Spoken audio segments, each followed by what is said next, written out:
Next topic importance of financial statements, objectives, advantages, uses, needs, purpose, significance of financial statements. The financial statements are mirrors which reflect the financial position and operating strength and weakness of a concern. Financial statements are prepared for the purpose of presenting a periodical review of the report on the progress report on progress by management and deal with the status of investment in the business and the results achieved during a particular period under review. Financial സ്റ്റേറ്റ്മെന്റിലൂടെയാണ് financial പൊസിഷനും operating സ്ട്രെങ്തും വീക്ക്നെസ്സും നമ്മൾ അറിയുന്നത്. Financial statements തയ്യാറാക്കുന്നത് periodical review നടത്തുന്നതിന് വേണ്ടിയിട്ട് ഒരു പർട്ടിക്കുലർ ഇയറിൽ ബിസിനസ് സ്ഥാപനത്തിന് പ്രോഗ്രസ് ഉണ്ടായിട്ടുണ്ടോ, അതിന് ഇൻവെസ്റ്റ്മെന്റ് സ്റ്റാറ്റസ് എത്രത്തോളം ഉണ്ട്, അതിന് എത്രത്തോളം റിസൾട്ട് അച്ചീവ് ചെയ്തിട്ടുണ്ട് എന്നുള്ള കാര്യം അറിയുന്നതിന് വേണ്ടിയിട്ടാണ് നമ്മൾ ഫിനാൻഷ്യൽ സ്റ്റേറ്റ്മെന്റ്സ് തയ്യാറാക്കുന്നത്. ഫിനാൻഷ്യൽ സ്റ്റേറ്റ്മെന്റ്സ് അത് മാനേജ്മെന്റിന് യൂസ്ഫുൾ ആണ്, ഇൻവെസ്റ്റേഴ്സിന്, ക്രെഡിറ്റേഴ്സിന്, ബാങ്കേഴ്സിന്, വർക്കേഴ്സിന്, ഗവൺമെന്റിന്, പബ്ലിക്കിനൊക്കെ ഉപകാരപ്രദമായിട്ടുള്ള ഒരു ഡോക്യുമെന്റ് ആണ് ഫിനാൻഷ്യൽ സ്റ്റേറ്റ്മെന്റ്സ്. അപ്പോൾ പല യൂസേഴ്സിനും എത്രത്തോളം ഇമ്പോർട്ടൻ്റ് ആണ് ഫിനാൻഷ്യൽ സ്റ്റേറ്റ്മെന്റ് എന്നുള്ള കാര്യം നമുക്ക് നോക്കാം. First one, management. The management is able to exercise cost control through financial statements.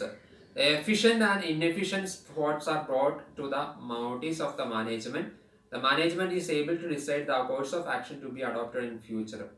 മാനേജ്മെന്റിന് ബിസിനസ് ഓർഗനൈസേഷനിൽ കോസ്റ്റ് കൺട്രോൾ, അതായത് ചെലവുകൾ നിയന്ത്രിക്കുന്നതിന് വേണ്ടിയിട്ട് ഫിനാൻഷ്യൽ സ്റ്റേറ്റ്മെന്റ്സ് ആവശ്യമുണ്ട്. പല ബിസിനസ് ഓർഗനൈസേഷന്റെ എഫിഷ്യൻ്റ് ആയിട്ടുള്ളതും ഇൻഎഫിഷ്യൻ്റ് ആയിട്ടുള്ള പല കാര്യങ്ങളും മാനേജ്മെന്റിന്റെ ശ്രദ്ധയിലോട്ട് വരുന്നത് ഫിനാൻഷ്യൽ സ്റ്റേറ്റ്മെന്റ് വഴിയാണ്. ഫിനാൻഷ്യൽ സ്റ്റേറ്റ്മെന്റ് വഴി മാനേജ്മെന്റിന് ആ സ്ഥാപനത്തിന്റെ ഫ്യൂച്ചർ കോഴ്സ് ഓഫ് ആക്ഷൻ, ഭാവിയിൽ എന്ത് ചെയ്യണം, എന്ത് തീരുമാനമാണ് എടുക്കേണ്ടത് എന്നുള്ള കാര്യത്തെക്കുറിച്ച് തീരുമാനമെടുക്കാനും സാധിക്കുന്നതാണ്.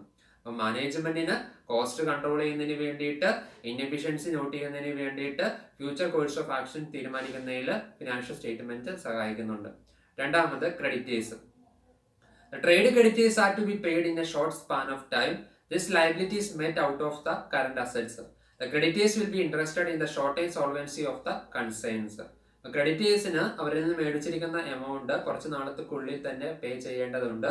അപ്പോൾ അത് പേ ചെയ്യേണ്ടത് കറണ്ട് അസറ്റിൽ നിന്നുമാണ്. അപ്പോൾ ക്രെഡിറ്റേഴ്സിന് ആ ഫിനാൻഷ്യൽ സ്ഥാപനത്തിന്റെ ഷോർട്ട് ടൈം സോൾവൻസി എത്രത്തോളം ഉണ്ട് എന്ന് അറിയണം. അപ്പം അങ്ങനെ അറിയുന്നതിന് വേണ്ടിയിട്ടും ക്രെഡിറ്റേഴ്സും ഫിനാൻഷ്യൽ സ്റ്റേറ്റ്മെന്റ്സിൽ ഡിപ്പെൻഡ് ചെയ്യുന്നുണ്ട്. The current ratio and asset test ratio will enable the creditors to assess the short term solvency position of the concerns. Financial സ്റ്റേറ്റ്മെന്റ്സിനെ വെച്ചുകൊണ്ട് കറണ്ട് റേഷ്യോയും ആസറ്റ് ടെസ്റ്റ് റേഷ്യോയും കാൽക്കുലേറ്റ് ചെയ്യാനും അതിനെ വെച്ചുകൊണ്ട് ക്രെഡിറ്റേഴ്സിന് ആ ബിസിനസ് ഓർഗനൈസേഷന്റെ ഷോർട്ട് ടൈം സോൾവൻസി മെഷർ ചെയ്യാനും സാധിക്കുന്നതാണ്. മൂന്നാമത്, bankers. The banker is interested to see that the loan amount is secured and the customer is able to pay the interest regularly.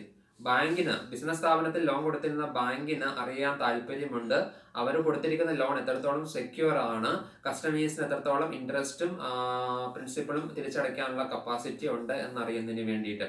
അതിനു വേണ്ടിയിട്ട് ബാങ്കുകൾ ആ ബിസിനസ് ഓർഗനൈസേഷന്റെ ബാലൻസ് ഷീറ്റും പ്രോഫിറ്റ് ആൻഡ് ലോസ് അക്കൗണ്ടും അനലൈസ് ചെയ്യുകയും അതുവഴി ഫിനാൻഷ്യൽ സ്ട്രെങ്തും പ്രോഫിറ്റബിലിറ്റിയും അറിയാൻ ശ്രമിക്കുന്നതാണ്. The debt equity ratio and debt service ratio will enable the bank to assess the solvency position of the concerns. Financial statement തയ്യാറാക്കുന്ന ഡെപ്റ്റ് ഇക്വിറ്റി റേഷ്യോയും ഡെപ്റ്റ് സർവീസ് റേഷ്യോയും വെച്ചുകൊണ്ട് ബാങ്കുകൾക്ക് ആ ബിസിനസ് ഓർഗനൈസേഷന്റെ സോൾവൻസി, എത്രത്തോളം ആസ്തിയുണ്ട് അല്ലെങ്കിൽ ബാധ്യതകൾ വീട്ടാനുള്ള ആസ്തി ആ സ്ഥാപനത്തിനുണ്ടോ എന്നുള്ള കാര്യം മനസ്സിലാക്കാൻ സാധിക്കുന്നതാണ്. Fourth point, investors. The investors are interested in the security of the principal amount invested and regular interest and dividend payments by the concern. അപ്പോൾ ഇൻവെസ്റ്റേഴ്സിനും ഈ ഫിനാൻഷ്യൽ സ്റ്റേറ്റ്മെന്റ്സിൽ താല്പര്യമുണ്ട്. അവരുടെ ഇൻവെസ്റ്റ് ചെയ്തിരിക്കുന്ന എമൗണ്ട് എത്രത്തോളം സെക്യൂർ ആണ്, അതിന് ഡിവിഡൻഡ് അവർക്ക് ലഭിക്കാനുള്ള ചാൻസ് ഉണ്ട്, ഇങ്ങനെയുള്ള കാര്യം അറിയുന്നതിന് വേണ്ടിയിട്ട് ഫിനാൻഷ്യൽ സ്റ്റേറ്റ്മെന്റിനെ ഇൻവെസ്റ്റേഴ്സ് ഡിപ്പെൻഡ് ചെയ്യുന്നുണ്ട്. The investors will analyze the present financial position and study the future prospect of the concerns. Financial സ്റ്റേറ്റ്മെന്റ്സിനെ വെച്ചുകൊണ്ട് ഇൻവെസ്റ്റേഴ്സ് നിലവിലുള്ള ഫിനാൻഷ്യൽ പൊസിഷൻ അനലൈസ് ചെയ്യുകയും അതിനെ വെച്ചുകൊണ്ട് ഫ്യൂച്ചർ കൺസേൺസിനെ കുറിച്ച് സ്റ്റഡി നടത്തുകയും ചെയ്യുന്നതാണ്. ഇൻവെസ്റ്റേഴ്സിന് ഫിനാൻഷ്യൽ സ്റ്റേറ്റ്മെന്റ്സ് ഇമ്പോർട്ടന്റ് ആണ്. അഞ്ചാമത്തെ point, government. Financial statements are used to assess tax liability of the business enterprise. These statements enable the government to find out whether the business is following various regulations or not. Financial statements business ഫെയിമിന്റെ business tax liability അറിയുന്നതിന് വേണ്ടി ഉപയോഗിക്കാറുണ്ട്. അപ്പോൾ അങ്ങനെ വെച്ചുകൊണ്ട് financial സ്റ്റേറ്റ്മെന്റ്സിനെ വെച്ചുകൊണ്ട് ഗവൺമെന്റിന് ആ ബിസിനസ് ഓർഗനൈസേഷൻസ് പലതരത്തിലുള്ള നിയമങ്ങൾ ഫോളോ ചെയ്യുന്നുണ്ടോ ഇല്ലയോ എന്നുള്ള കാര്യവും മനസ്സിലാക്കാൻ സാധിക്കുന്നതാണ്. അപ്പൊ ഗവൺമെന്റിന് ഫിനാൻഷ്യൽ സ്റ്റേറ്റ്മെന്റിനുള്ള ഇമ്പോർട്ടൻസ് എന്ന് പറയുന്നത് ഗവൺമെന്റിന് ആ ബിസിനസ് സ്ഥാപനം എത്രത്തോളം ടാക്സ് അടയ്ക്കേണ്ടതുണ്ട് എന്ന് അസസ് ചെയ്യുന്നതിന് വേണ്ടിയിട്ടും റെഗുലേഷൻസ് ഒക്കെ എത്രത്തോളം ഫോളോ ചെയ്യുന്നുണ്ട് എന്നറിയുന്നതിന് വേണ്ടിയിട്ടും ഗവൺമെന്റിനും ഫിനാൻഷ്യൽ സ്റ്റേറ്റ്മെന്റ്സ് ആവശ്യമാണ്. ആറാമത് പറയുന്നുണ്ട് others. Trade associations, stock exchange and public at large may also be analyzed the financial statements to judge the financial position of the concerns. But trade associations, stock exchange, public പോലെയുള്ളവരും financial statement depend ചെയ്തുകൊണ്ട് business ഓർഗനൈസേഷന്റെ financial position judge ചെയ്യാറുണ്ട്, അറിയുന്നതിന് വേണ്ടിയിട്ട് ശ്രമിക്കാറുണ്ട്, അല്ലെങ്കിൽ അതിലൂടെയാണ് അറിയുന്നത്. അപ്പോൾ അതേഴ്സിൽ പെട്ടിട്ടുള്ള trade associations, stock exchange, public മുതലായവർക്കും ഫിനാൻഷ്യൽ സ്റ്റേറ്റ്മെന്റ്സ് കൊണ്ട് ഇമ്പോർട്ടന്റ് ആണ്. അവർ പല കാര്യങ്ങളും ആ ബിസിനസ് ഓർഗനൈസേഷനെ കുറിച്ചുള്ള ഫിനാൻഷ്യൽ പൊസിഷൻ ഉൾപ്പെടെയുള്ള കാര്യങ്ങൾ അറിയാൻ ശ്രമിക്കുന്നത് ഫിനാൻഷ്യൽ സ്റ്റേറ്റ്മെന്റ് ആണ്. Financial statements are important to management, creditors, bankers, investors, government and others. അതിൽ മാനേജ്മെന്റിന് കോസ്റ്റ് കൺട്രോളിനും ബിസിനസ് ഓർഗനൈസേഷന്റെ എഫിഷ്യൻസി മാനേജ് ചെയ്യുന്ന ഇൻഎഫിഷ്യന്റ് ആയിട്ടുള്ള കാര്യങ്ങൾ നോട്ട് ചെയ്യുന്നതിന് വേണ്ടിയിട്ടും ഫ്യൂച്ചർ കോഴ്സ് ഓഫ് ആക്ഷൻ എടുക്കാനും, ക്രെഡിറ്റേഴ്സിന് ഷോർട്ട് ടൈം സോൾവൻസി അറിയുന്നതിന് വേണ്ടിയിട്ട്, ബാങ്കേഴ്സിനും അവരുടെ ലോൺ കൊടുത്തിരിക്കുന്ന എമൗണ്ട് എത്രത്തോളം സെക്യൂർ ആണ്, ഇൻട്രസ്റ്റ് പേ ചെയ്യാനുള്ള കപ്പാസിറ്റി ഉണ്ട്, സോൾവൻസി പൊസിഷൻ അറിയുന്നതിന് വേണ്ടിയിട്ട്, ഇൻവെസ്റ്റേഴ്സിന് അവരുടെ ഇൻവെസ്റ്റ്മെന്റ് സെക്യൂർ ആണോ, ഫിനാൻഷ്യൽ പൊസിഷൻ എത്രത്തോളം ഉണ്ടെന്ന് അറിയുന്നതിന് വേണ്ടിയിട്ട്, ഗവൺമെന്റിന് ടാക്സ് ലയബിലിറ്റിയും റെഗുലേഷൻസ് ഫോളോ ചെയ്യുന്നുണ്ടോ ഇല്ലയോ എന്ന് അറിയുന്നതിന് വേണ്ടിയിട്ട്, ബാക്കിയുള്ള അതേഴ്സിൽ പെട്ടിട്ടുള്ള ട്രേഡ് അസോസിയേഷൻ, സ്റ്റോക്ക് എക്സ്ചേഞ്ച്, പബ്ലിക്കിനും ഫിനാൻഷ്യൽ പൊസിഷൻ അറിയാൻ വേണ്ടിയിട്ട് ഫിനാൻഷ്യൽ സ്റ്റേറ്റ്മെന്റിലൂടെ ഫിനാൻഷ്യൽ പൊസിഷൻ അറിയാൻ അവർക്കും താല്പര്യമുണ്ട്. Next topic, characteristics or features of ideal financial statements. ഒരു നല്ല ഫിനാൻഷ്യൽ സ്റ്റേറ്റ്മെന്റ് ഉണ്ടാകേണ്ട പ്രത്യേകതകൾ എന്തൊക്കെയാണ്? Financial statement reveal a true and fair view of the financial position of a concern. A proper analysis and interpretation of these statements enables a person to judge the profitability and financial strength of the business concerns. Financial statements ഒരു business ഓർഗനൈസേഷന്റെ യഥാർത്ഥത്തിലുള്ള financial position reveal ചെയ്തതായിരിക്കണം. അപ്പോൾ financial statement അനാലിസിലൂടെ മാത്രമേ ഒരു business ഓർഗനൈസേഷന്റെ financial സ്ട്രെങ്ത്തും പ്രോഫിറ്റബിലിറ്റിയും നമുക്ക് മനസ്സിലാക്കാൻ സാധിക്കത്തുള്ളൂ. ഒരു ഫിനാൻഷ്യൽ സ്റ്റേറ്റ്മെന്റ് ഉണ്ടാകേണ്ട പ്രധാനപ്പെട്ട ക്യാരക്ടറിസ്റ്റിക്സ് ആണ്: ഒന്ന്, depict the true financial position. The financial statements are prepared in such a way that it should depict a true and fair view of the financial position of the concern. ഒന്നാമത്തെ characteristic ആയിട്ട് പറഞ്ഞിരിക്കുന്നത്, good financial സ്റ്റേറ്റ്മെന്റിന്റെ characteristic ആയിട്ട് പറഞ്ഞിരിക്കുന്നത്, financial statements അത് business ഓർഗനൈസേഷന്റെ യഥാർത്ഥത്തിലുള്ള position, financial position കാണിക്കുന്നതായിരിക്കണം ഫിനാൻഷ്യൽ സ്റ്റേറ്റ്മെന്റ്സ്. രണ്ടാമത്, effective presentation. The financial statement should be presented in a simple and easily assimilable manner so as to make them easily understandable even to a layman. രണ്ടാമത്തെ point പറയുന്നത്, financial statements simple ആയിട്ട് എല്ലാവർക്കും മനസ്സിലാവുന്ന, easily understand ചെയ്യുന്ന രീതിയിലായിരിക്കണം തയ്യാറാക്കുന്നത്. ഒരു സാധാരണക്കാരന് പോലും അതിൽ നോക്കിയിട്ടുണ്ടെങ്കിൽ മനസ്സിലാവുന്ന രീതിയിലായിരിക്കണം ഫിനാൻഷ്യൽ സ്റ്റേറ്റ്മെന്റ്സ് തയ്യാറാക്കേണ്ടത്. മൂന്നാമത്തെ പോയിന്റ് പറയുന്നത് attractive. Financial statement should be prepared in such a manner that it should be attract the eyes of the reader. That means it should be attractive. Financial statement നോക്കുന്ന ആളെ attract ചെയ്യുന്ന രീതിയിലായിരിക്കണം തയ്യാറാക്കേണ്ടത്. അത് റീഡർക്ക് അത് കാര്യങ്ങളൊക്കെ എളുപ്പത്തിൽ മനസ്സിലാവുന്ന രീതിയിൽ, അവർക്ക് പ്രധാനപ്പെട്ട പോയിന്റ്സ് ഒക്കെ പെട്ടെന്ന് മനസ്സിലാവുന്ന രീതിയിൽ അട്രാക്റ്റീവ് ആയിട്ടായിരിക്കണം ഫിനാൻഷ്യൽ സ്റ്റേറ്റ്മെന്റ് തയ്യാറാക്കേണ്ടത്. നാലാമത്, comparability. The result of the financial statement should be comparable. It should be presented in such a way that it will be compared with the previous year statements. Financial സ്റ്റേറ്റ്മെന്റ്സിലെ result നമുക്ക് compare ചെയ്യാൻ പറ്റണം എന്നുണ്ടെങ്കിൽ previous ഇയറിലെ വെച്ചുകൊണ്ടാകണം, അതേപോലെ ആയിരിക്കണം നമ്മൾ ഈ വർഷം തയ്യാറാക്കേണ്ടത്. അപ്പൊ കമ്പയറബിലിറ്റിയും പ്രധാനപ്പെട്ട ക്യാരക്ടറിസ്റ്റിക്സ് ആണ്. അഞ്ചാമത് പറയുന്നുണ്ട് analytical representation. The information should be analyzed. A relationship can be established similar type of information. This will be helpful in analysis and interpretation of data. Financial സ്റ്റേറ്റ്മെന്റിലെ ഡേറ്റ അനലിറ്റിക്കൽ ആയിരിക്കണം. പരസ്പരം നമുക്ക് റിലേഷൻഷിപ്പ് മനസ്സിലാക്കുന്ന രീതിയിൽ ഒരേപോലെയുള്ള കാര്യങ്ങൾ ഒരേ ഗ്രൂപ്പാക്കി മാറ്റിക്കൊണ്ടാകണം ഫിനാൻഷ്യൽ സ്റ്റേറ്റ്മെന്റ് തയ്യാറാക്കേണ്ടത്. അതിന് പറയുന്നതാണ് അനലിറ്റിക്കൽ റെപ്രസെന്റേഷൻ. അപ്പോൾ അങ്ങനെ അനലിറ്റിക്കൽ റെപ്രസെന്റേഷൻ ഉണ്ടെങ്കിൽ നമുക്ക് ഫിനാൻഷ്യൽ സ്റ്റേറ്റ്മെന്റ് വെച്ചുകൊണ്ട് പെട്ടെന്ന് തന്നെ തീരുമാനം എടുക്കാൻ സാധിക്കുന്നതാണ്. ആറാമത്തെ point easiness. Financial statement should be easily prepared. The calculation work should be minimum. This will enable the saving of time in preparing the statements. Financial statements വളരെ ഈസി ആയിട്ടായിരിക്കണം തയ്യാറാക്കേണ്ടത്. കാൽക്കുലേഷൻസ് ഒക്കെ maximum കുറച്ചുകൊണ്ട് സമയം ലാഭിച്ച് ഏറ്റവും സിമ്പിൾ ആയിട്ടായിരിക്കണം ഫിനാൻഷ്യൽ സ്റ്റേറ്റ്മെന്റ് തയ്യാറാക്കേണ്ടത്. അതാണ് ആറാമത്തെ point പറയുന്ന easiness. ഏഴാമത് പറയുന്നുണ്ട് brief. Financial statement should be presented in brief so that it would attract the attention of the reader with ease. ഏറ്റവും സിമ്പിൾ ആയിട്ടായിരിക്കണം അല്ലെങ്കിൽ ബ്രീഫ് ആയിട്ടായിരിക്കണം ഫിനാൻഷ്യൽ സ്റ്റേറ്റ്മെന്റ് തയ്യാറാക്കേണ്ടത്. അത് നോക്കുന്ന ആളുടെ കണ്ണുകളെ അല്ലെങ്കിൽ അവര് പെട്ടെന്ന് തന്നെ അതിലോട്ട് ശ്രദ്ധിക്കാൻ പാകത്തിനായിരിക്കണം ഫിനാൻഷ്യൽ സ്റ്റേറ്റ്മെന്റ്സ് തയ്യാറാക്കേണ്ടത്. ഏഴാമത്തെ പോയിന്റ് പറയുന്നത് ബ്രീഫ്. എട്ടാമത്തെ പോയിന്റ് പറയുന്നത് പ്രോപ്നെസ്.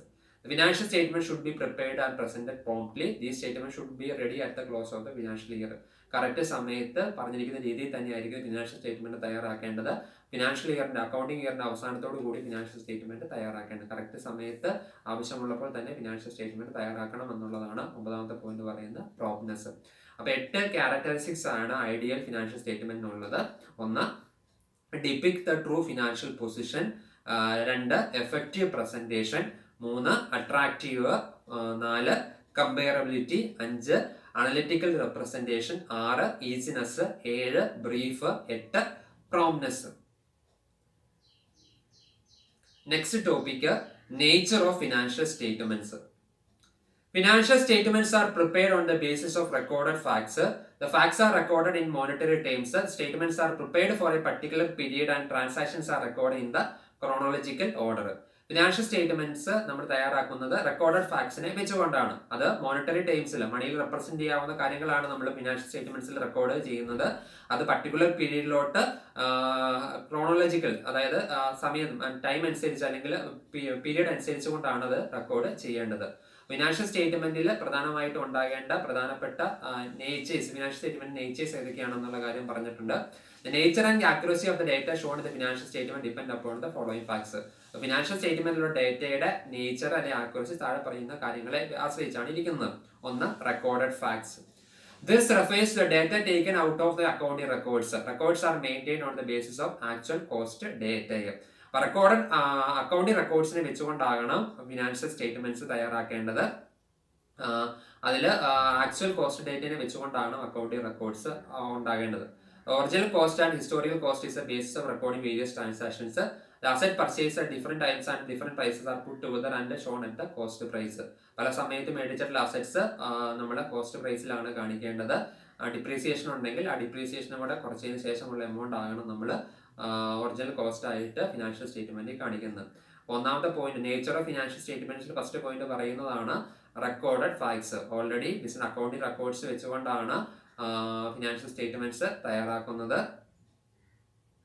Actual data original cost price വെച്ചുകൊണ്ടാണ് ഈ പറയുന്ന ഡിപ്രീസിയേഷൻസ് എല്ലാം ചാർജ് ചെയ്തുകൊണ്ട് പല സമയത്ത് മേടിച്ചിട്ടുള്ള അസറ്റുകളെല്ലാം കോസ്റ്റ് പ്രൈസിലാണ് കാണിക്കേണ്ടത്. രണ്ടാമത് പറയുന്നുണ്ട് accounting conventions. While preparing financial statements certain accounting conventions and principles are followed. Financial statements തയ്യാറാക്കുമ്പോൾ അക്കൗണ്ടിംഗ് പ്രിൻസിപ്പിൾസും അക്കൗണ്ടിംഗ് കൺവെൻഷൻസും ഫോളോ ചെയ്യണം.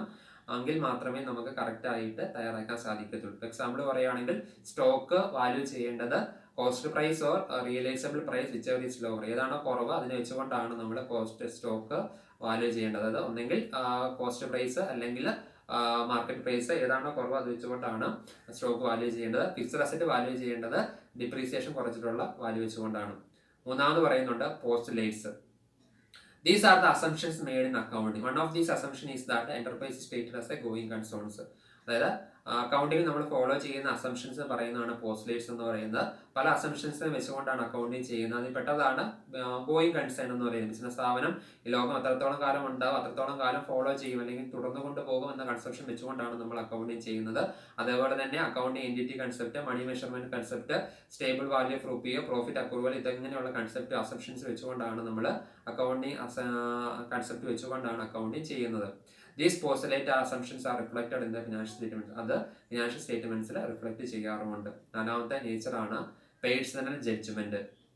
Although accounting concept and conventions provide a good line to the accountant, the applications of these concepts and conventions depends upon the personal judgement of the accountant. ഒരുപാട് accounting കൺസെപ്റ്റും കൺവെൻഷൻസും ഉണ്ട്. അത് എപ്പോൾ apply ചെയ്യണോ വേണ്ടേ എന്നുള്ളത് അക്കൗണ്ടന്റിന്റെ പേഴ്സണൽ ജഡ്ജ്മെന്റിന് അവരുടെ തീരുമാനത്തെ ആശ്രയിച്ചാണ് ഇരിക്കുന്നത്. അതുകൊണ്ട് തന്നെ രണ്ട് അക്കൗണ്ടന്റ് തയ്യാറാക്കിയിട്ടുള്ള ഫിനാൻഷ്യൽ സ്റ്റേറ്റ്മെന്റ്സ് ഡിഫറെന്റ് റിസൾട്ട് ആയിരിക്കും കാണിക്കേണ്ടി വരുന്നത്. അപ്പോൾ പേഴ്സണൽ ജഡ്ജ്മെന്റ്സ് പ്രധാനമായിട്ട് അക്കൗണ്ട് തീരുമാനമെടുക്കുന്നത് bad debts, amount of depreciation, value of stocks, അത് എങ്ങനെ മെഷർ ചെയ്യണം എന്നുള്ള കാര്യത്തിലൊക്കെ അക്കൗണ്ടന്റിന്റെ പേഴ്സണൽ ജഡ്ജ്മെന്റ് ആണ് വരുന്നത്. അതുകൊണ്ട് തന്നെ അക്കൗണ്ടന്റിന്റെ തീരുമാനങ്ങളും ഫിനാൻഷ്യൽ സ്റ്റേറ്റ്മെന്റ് പ്രിപ്പയറിനെ ബാധിക്കാറുണ്ട്. അപ്പോൾ ഫിനാൻഷ്യൽ സ്റ്റേറ്റ്മെന്റിലെ ഡേറ്റ എത്രത്തോളം ആക്യുറേറ്റ് ആണ്, എത്രത്തോളം വ്യത്യസ്തമാണ് എന്ന് തീരുമാനിക്കുന്ന താഴെ പറയുന്ന ഫാക്ടേഴ്സിനെ വെച്ചുകൊണ്ടാണ്: 1 recorded facts, 2 accounting conventions, 3 postulates, 4 personal judgement.